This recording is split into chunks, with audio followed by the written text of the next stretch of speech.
Première partie.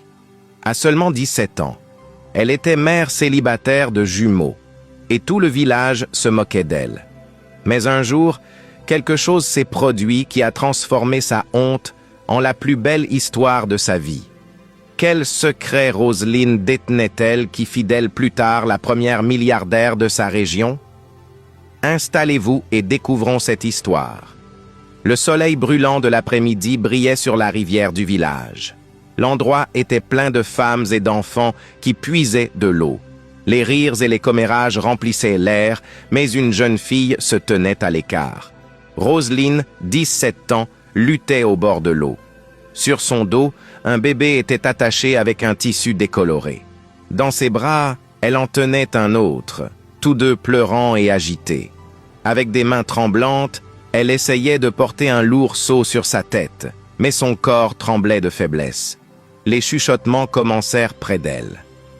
À son âge, elle a déjà des enfants. 2 en plus. Qui voudra d'elle maintenant? Même les femmes adultes ont du mal avec un seul enfant.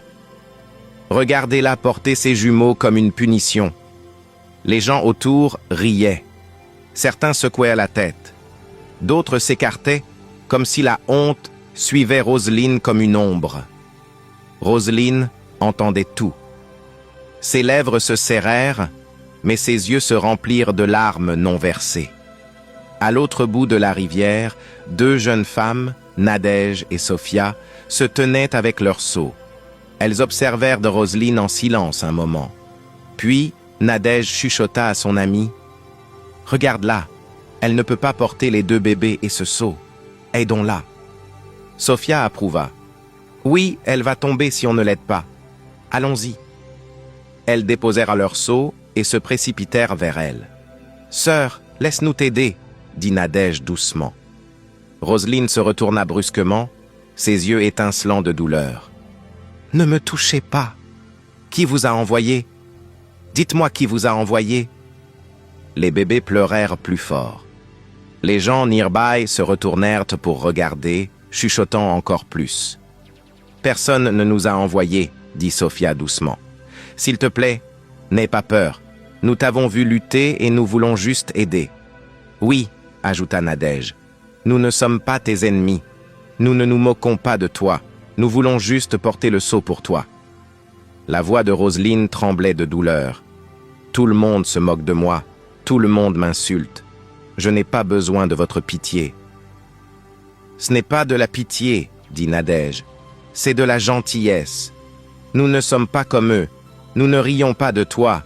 Nous voulons être tes amis. » Roselyne les regarda longuement. Puis sa voix baissa. « Des amis?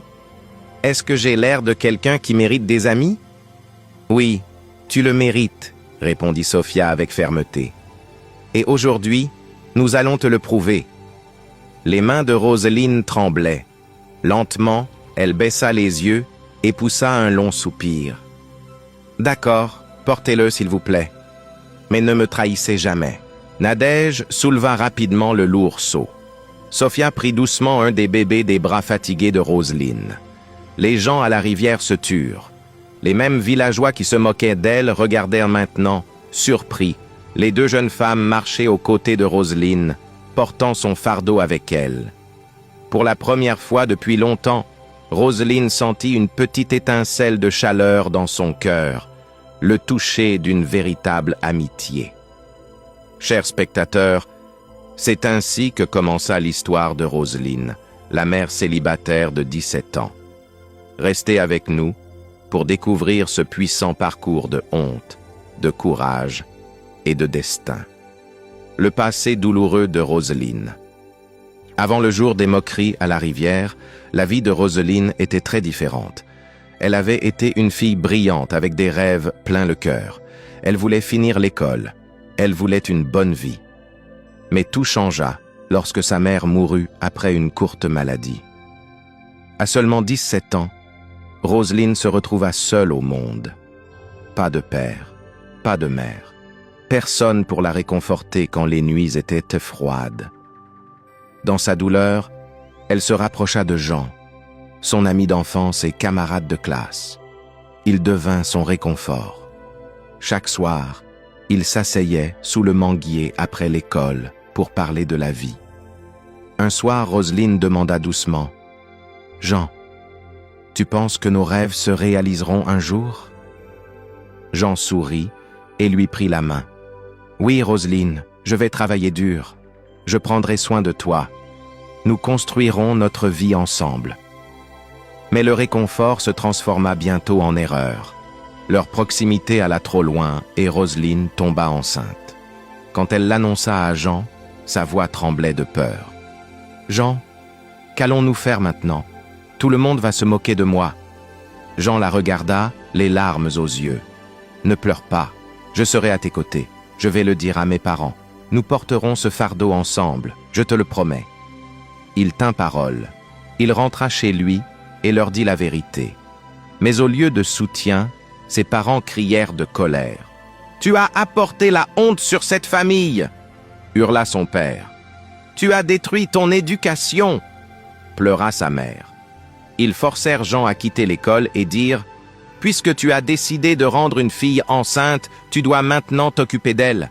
Tu iras travailler en ville. Plus d'école pour toi. » Ainsi, Jean partit pour Port-au-Prince pour travailler dans une usine. Avant de partir, il dit à Roselyne « Sois forte. Je t'enverrai de l'argent. Je reviendrai. Nous élèverons notre enfant ensemble. » Pour la première fois depuis la mort de sa mère, Roselyne sentit un peu d'espoir. Elle le crut. Mais quelques semaines plus tard, une lettre arriva de la ville. Les mots lui brisèrent le cœur. Il y avait eu un accident à l'usine. Jean n'était plus. Roselyne s'effondra au sol, serrant la lettre contre sa poitrine. « Mon Dieu, pourquoi? Si cette histoire vous intéresse, abonnez-vous et écrivez suite en commentaire.